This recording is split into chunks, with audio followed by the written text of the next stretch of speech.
D'après vous, le Rwanda fait ce qu'il faut pour appliquer cet accord ou non? Et jusque-là, le Rwanda ne fait pas ce qu'il faut pour appliquer cet accord. Nous ne sommes pas naïfs. Le président de la République, Tshisekedi, a voulu montrer à la communauté internationale la volonté de la République démocratique du Congo de finir avec cette guerre.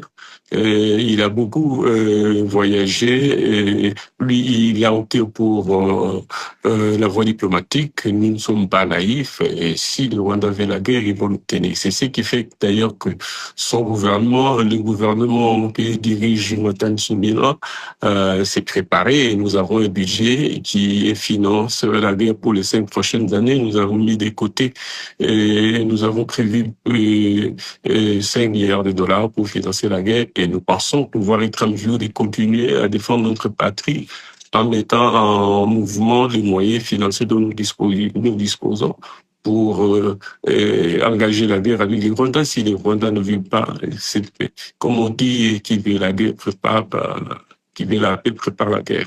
Alors, on va venir aux questions budgétaires, mais c'est vrai que l'AFC M23 contrôle la plus vaste étendue de territoire jamais occupée par un groupe rebelle en RDC depuis les années 90, les années 2000, et si jamais les rebelles décident d'aller vers le sud, c'est-à-dire vers la riche région minière du Katanga, est-ce que vous ne craignez pas un risque de déstabilisation du pays? Eh bien, nous avons signé l'accord pour qu'avec les Rwandais, nous retrouvions la voie de la paix. Et si les Rwandais ne veulent pas comprendre, nous préparons véritablement, comme je viens de vous l'indiquer, nous avons le moyen financier, nous sommes en train de préparer nos armées à cet effet.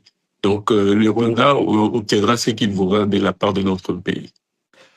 Alors,